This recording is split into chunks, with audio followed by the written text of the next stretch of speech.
Hi, everyone. My name is Sabrina Rising, and welcome to my channel.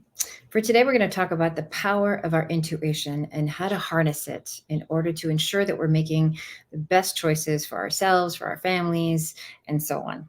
So, we each have access to intuitive guidance. And why is intuition so important?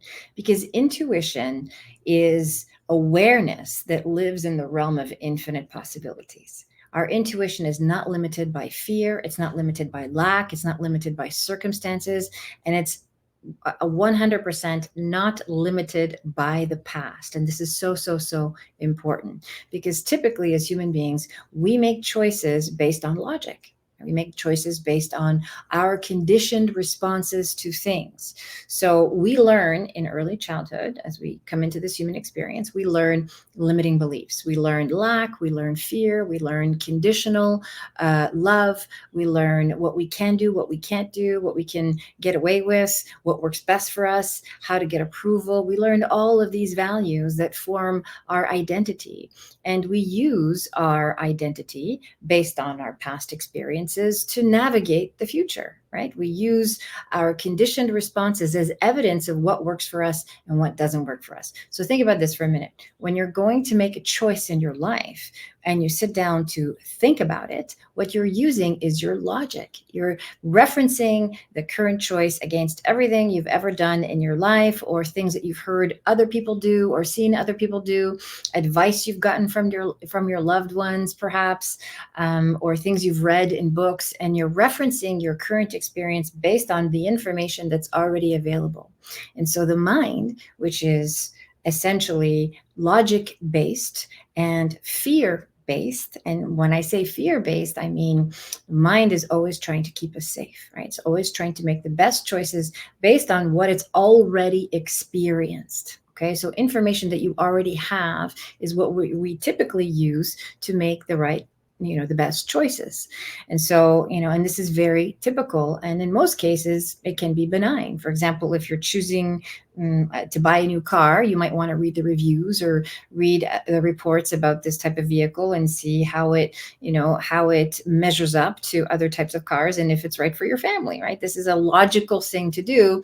And logic can work in certain circumstances, except when there are deeper, more emotional issues involved, more emotional choices that we need to make, or leaps of faith that we need to make, or acts of courage, or big changes in our lives.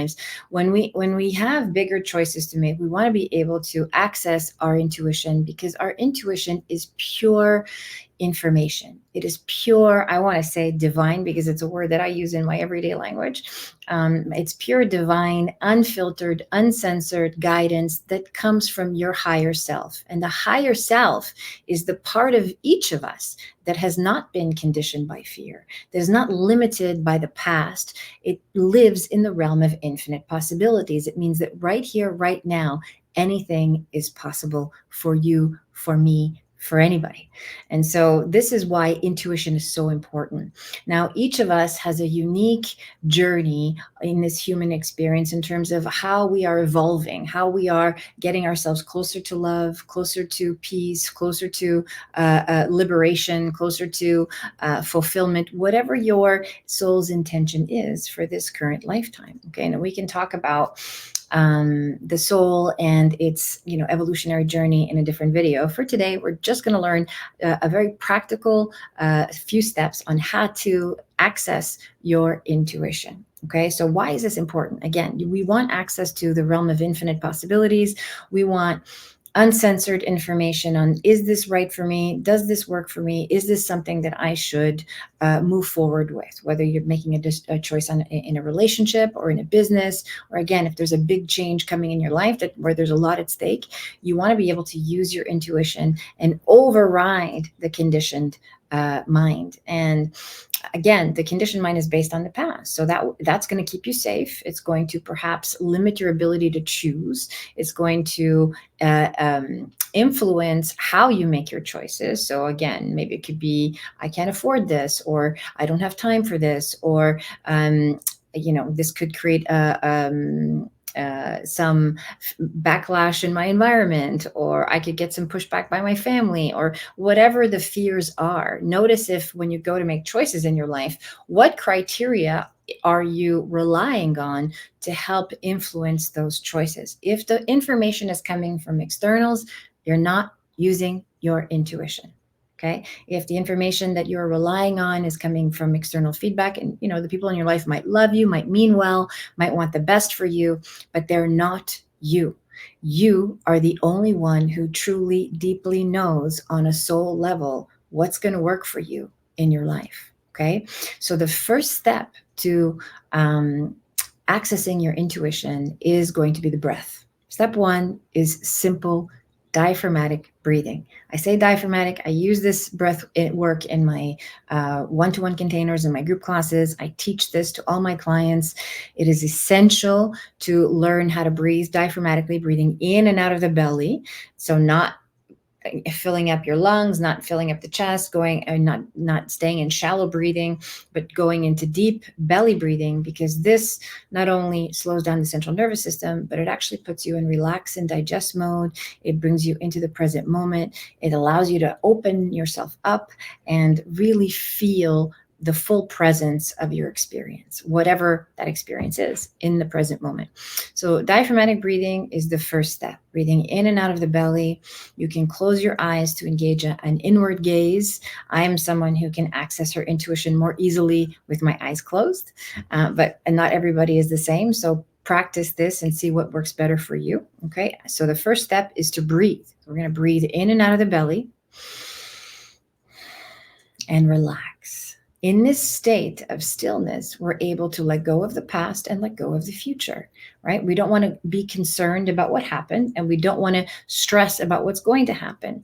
When we are making choices, which is essentially what the intuition is always directing us towards, is the whatever choices serve our highest and best good, we want to be able to stay fully present. Imagine a blank slate, something that's never been written on. There's no story there. There's no past to deal with, and there's no future to live into. There's just right here, right now, this present moment, which is a blank slate. And this is a gift that we can give ourselves in any decision-making process at any time, any day, anywhere you are in the timeline of your life. Okay, so in this present moment, breathing in and out of the belly, and you can pause the video and try this for yourself, just allowing yourself to be fully, fully still, and just even envisioning that blank slate as I mentioned it, and just seeing the realm of infinite possibilities. In this moment, all is possible. And breathing and feeling into that, and just allowing yourself to cultivate that stillness, feeling your heart open perhaps, just staying in the present moment. Good. Now, while you're in this breathing state, the second step to cultivating your intuition is to learn to override the reasoning mind. So what I would do in step 2 is ask the question that I want to ask. So, for example, it could be, is this job going to serve my best interest? Is this a good idea for me and the evolution of my career, for example, if this is something that you're dealing with? So sit with the question, ask it to your higher self as you're breathing. And keep in mind that the first response is always the correct one. Well, I've opened my eyes so I can guide you, but if you're staying with your eyes closed, or you're just watching this video with a plan to do the exercises afterwards, that's okay too. Just sit with the question and just feel it. Feel the question in your body. Okay, this is step 3. You want to trust your body's response. The first response is always the correct one.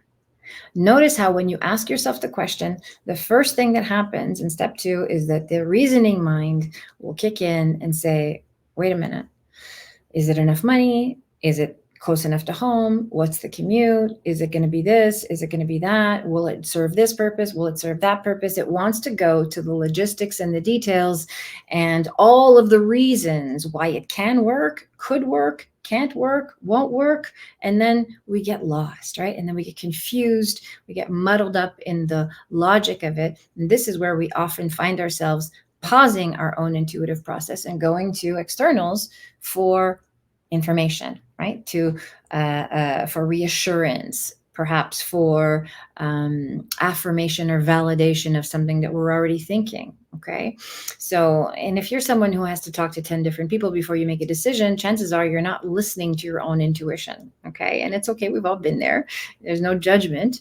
My goal with this video is to empower you to learn to trust yourself, right? Which is the third step, really, is trusting your body, trusting the response that shows up. So we want to be able to breathe, create, that's essential. The breaths and the stillness, moving into our diaphragm and just clearing out whatever tension we might be feeling, whatever fear, whatever angst, whatever anxiety might be present, even because we're not feeling the deeper feelings and that this question is bringing up for us. Okay, so sitting in the diaphragmatic breathing in step one for as long as you need to, and then moving into the second step, which is introducing the question, whatever the decision is, into your body, introducing it into your body and feeling your body's response. And there's a couple of different things you can do as well. If you don't, you're saying, okay, well, I don't know if I'm really feeling this in my body and I don't know what my body's trying to tell me.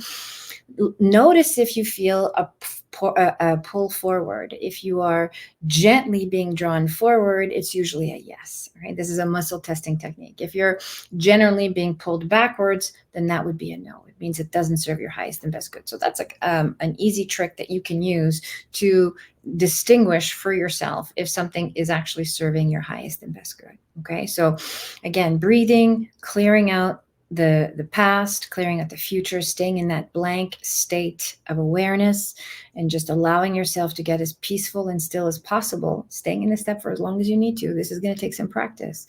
And then in the second step, introducing the question. And then in the third step, sitting and listening to your body and trusting the response that you get, even if it doesn't make any sense, right? This is going to take some courage. Oftentimes throughout the course of my life, I've had intuitive guidance, or I've felt intuition direct me in a certain area or in a certain way, and it just didn't make logical sense. It meant giving up things. It meant, upsetting people. It meant taking big risks that were illogical. But yet, when I trusted my intuition and followed it, I was able to experience possibilities that I didn't have access to. And this is the thing that I really want to leave you with as you watch this video, is that your mind, the reasoning mind, only has access to the past, what's already happened for you, for other people. And again, as I mentioned earlier, perhaps whatever you read in books or whatever information you've already had access to. Your intuition has access to the realm of infinite possibilities. So things that you haven't seen yet, that you can't even imagine are possible, but you can feel them. You can feel them in your body if you allow yourself to go there. Okay. If you allow yourself to truly trust the signals that are coming into your body. And if you're developing your intuition and you're on your journey of practicing this muscle, developing this muscle, start with small questions, start with little things, and then, see how that works out and see how you start to see the benefit of listening to your intuition and trusting and noticing the validation that comes when you do, and then move on to some bigger questions, move on to some more questions that have more at stake for your life, so that you can safely move into a more intuitively guided experience of life. Okay, so I will rewrite the steps for you in the description. If you enjoyed this content, please don't forget to subscribe and don't forget to ask any questions or leave any comments below. Have a beautiful day.